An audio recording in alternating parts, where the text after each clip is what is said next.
ہو جائے. جاؤ گے کس کے پاس جاؤ گے؟ ڈاکٹر کے پاس، طبیب کے پاس، حکیم کے پاس. حضرت سیدنا قتادہ فرماتے رضی اللہ عنہ، فرماتے جنگ لڑ رہا تھا، دوران جنگ کسی کا تیر آ کر کے میری آنکھ پہ لگا، آنکھ نکلی اور لٹک گئی.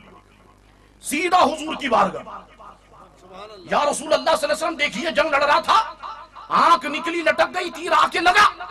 منع نہیں فرمایا. ہمیں کیا اختیار؟ ہم کوئی طبیب تھوڑی ہیں، ہم کوئی حکیم تھوڑی ہیں، ہم تو اللہ کے نبی، اللہ کے رسول ہیں. یہ کیا مسئلہ لے کر کے آ گئے؟ نہیں. فرمایا قتادہ میرے قریب آؤ. کہتے حضور کے قریب ہوا. حضور نے لٹکی ہوئی آنکھ کو اس مقام پہ رکھا جہاں سے نکلی تھی. اس کے بعد اپنا لعاب دہن نکالا، میری آنکھ پہ مل دیا. مجھ سے فرمایا قتادہ اپنی آنکھیں تو کھولو. فرماتے جب آنکھیں کھولی واللہ میری سیدھی آنکھ الٹی آنکھ سے زیادہ روشن ہو گئی. بتاؤ کیسا فائدہ اٹھایا. چلیے میں آپ سے پوچھتا ہوں، مجھے بتاؤ اگر آپ کو عطر لینا ہو کس کے پاس جاؤ گے؟ عطار والی کی دکان کے پاس جاؤ گے نا؟ مولوی صاحب کے پاس جاؤ گے؟ عالم صاحب کے پاس جاؤ گے؟ مولوی صاحب شادی کی تقریب آ گئی ہے، عطر چاہیے. مولوی صاحب کہیں گے کیا میں عطر کی تجارت کرتا ہوں کہ میرے پاس آئے ہو؟ میرے پاس تو بس معمولی سی ایک دو شیشیاں رکھی ہوئی ہیں. شاہ عبدالحق موتیز دہلوی فرماتے رحمت اللہ تعالی، حوالہ اس لیے پیش کر رہا ہوں، تمام مکتبہ فکر شاہ عبدالحق موتیز دہلوی کو اپنا امام مانتے. شاہ عبدالحق موتیز دہلوی فرماتے ایک صاحب کو اپنی بیٹی کی رخصتی کرنا تھی، نکاح ہو گیا تھا، خوشبو نہیں مل رہی تھی، تلاش کرتے رہے خوشبو نہیں مل رہی. سیدھا سرکار کی بارگاہ میں حاضر ہو، یا رسول اللہ صلی اللہ علیہ وسلم بچی کو رخصت کرنا ہے، خوشبو نہیں مل رہی. فرمایا شیشی لے آؤ، پیمانہ لے آؤ. منع نہیں فرمایا. فرمایا لے کے آؤ.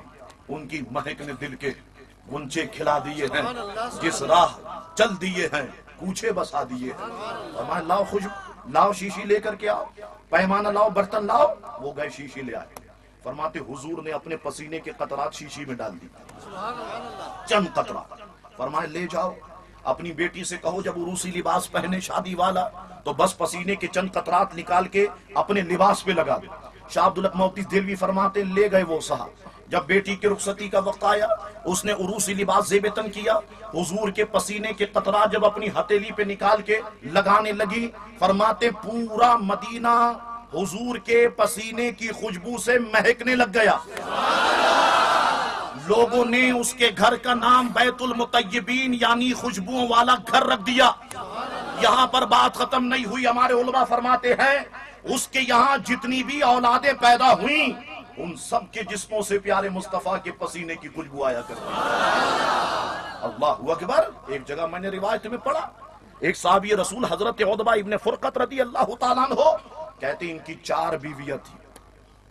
اب جب یہ گھر میں ہوتے ان کی خوشبو بہت مہکتی. اب چاروں بیویاں یہ سمجھتی کہ یہ کوئی بہت قیمتی عطر لگاتے. اب جس وقت یہ سرکار کی بارگاہ میں گئے یا کسی کام سے گئے، چاروں بیویوں نے کہا ہمارے شوہر پتہ نہیں کون سی عطر لگاتے ہیں، کون سا عطر استعمال کرتے ہیں، چلو ہم لوگ بھی آج مختلف قسم کے مختلف اقسام کے عطر لگا لیتے ہیں. دیکھے انہوں نے قیمتی عطر خریدے، اپنے لباس پہ لگائے، شوہر کا انتظار کرنے لگے. تھوڑی دیر کے بعد حضرت عتبہ کے آنے کی جب خبر ہوئی سب تیار ہو کے بیٹھ گئے عطر لگا. لیکن آج ہماری خوشبو عتبہ کی خوشبو پہ سبقت لے جائے. خوش تھی. جیسے ہی عتبہ ابن فرقت گھر میں داخل ہوئے سب کی خوشبو ماند پڑ گئی، پھیکی پڑ گئی. عتبہ کی خوشبو سے پورا گھر مہکنے لگ گیا. اب چاروں ازواج سر جوڑ کے بیٹھی عتبہ کے سامنے، کہنے لگی عتبہ کون سی خوشبو لگاتے ہو، کون سا عطر لگاتے ہو؟ گھر میں ہوتے ہو تو گھر مہکتا ہے، باہر جاتے ہو تو فضائیں مہکتی ہیں، کون سا عطر لگاتے ہو؟ فرماتے خدا کی قسم میں نے زندگی میں کبھی بھی عطر نہیں لگایا، خوشبو میں نے لگائی نہیں. کہا پھر یہ خوشبو کہاں سے آتی ہے؟ کہا ہاں یہ اچھا سوال کیا. فرمایا سنو، جب میں چھوٹا تھا میری پیٹھ پہ دانے نکل آئے تھے، میری والدہ مجھے حضور کی بارگاہ میں لے گئے. یا رسول اللہ میرا بیٹا عتبہ اس کی پیٹھ پہ دانے نکل آئے، سونا بہت مشکل ہوتا ہے پیٹھ کے بل. فرمایا عتبہ میرے قریب آؤ. کہتے قریب ہوا. پیچھے سے اپنی قمیص اٹھاؤ. کہتے اٹھائی. حضور نے اپنا لعاب دہن نکالا، اپنی ہتھیلی پہ ملا، ملنے کے بعد میری پیٹھ پہ مل دیا. فرماتے اس دن سے دانے بھی ختم ہو گئے اور حضور کے لعاب دہن کی خوشبو میرے وجود میں بس گئی. گویا حضور کریم علیہ السلام فرمانا یہ چاہتے ہیں اللہ تعالیٰ نے مجھے صرف یہ اختیار نہیں دیا کہ تم بیمار ہو کے آؤ میں تمہیں شفا دوں. ارے میرے پاس تو یہ بھی اختیار ہے کہ میں اپنی خوشبو تمہارے وجود میں بسا دوں.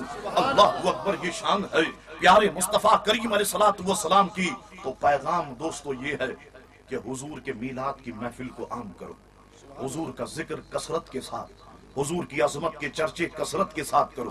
حضور کریم علیہ السلام کا پیغام جو ہے وہ پوری دنیا میں پھیلانے کی کوشش کرو.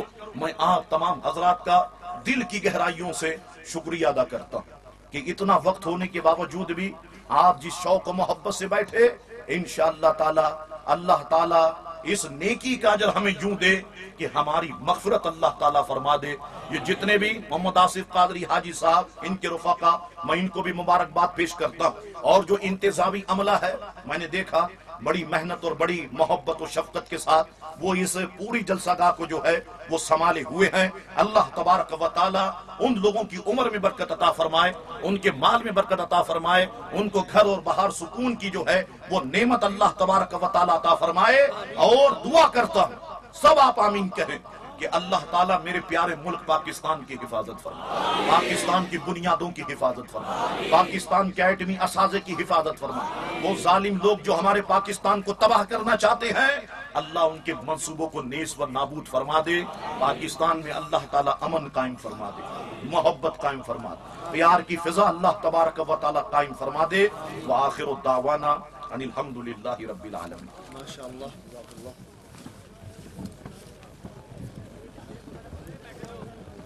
تمام حضرات اپنی جگہوں پر وہی کھڑے ہو جائیے، ادب کے ساتھ صلاۃ و سلام پیش کریں گے.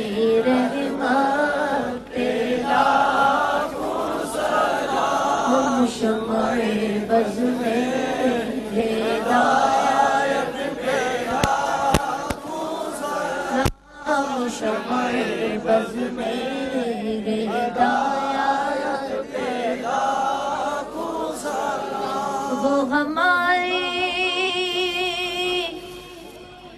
نبی ہم ان کے امتی، وہ ہمارے نبی ہم ان کے امتی. امتی تیری قسمت پہ لاکھوں سلام مصطفیٰ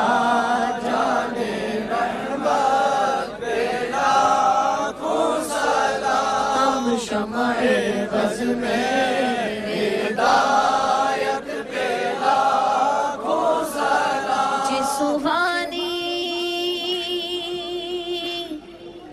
گھڑی چمکاتے باغا چاند، جس سبحانی گھڑی چمکاتے باغا چاند، اس دل افروز ساعت پہ لاکھوں سلام مصطفیٰ جان رحمت پہ لاکھوں سلام. شمع بز میں ہدایت پہ لاکھوں سلام. اور مجھ سے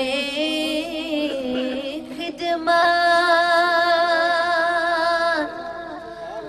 قدسی کہے ہر رضا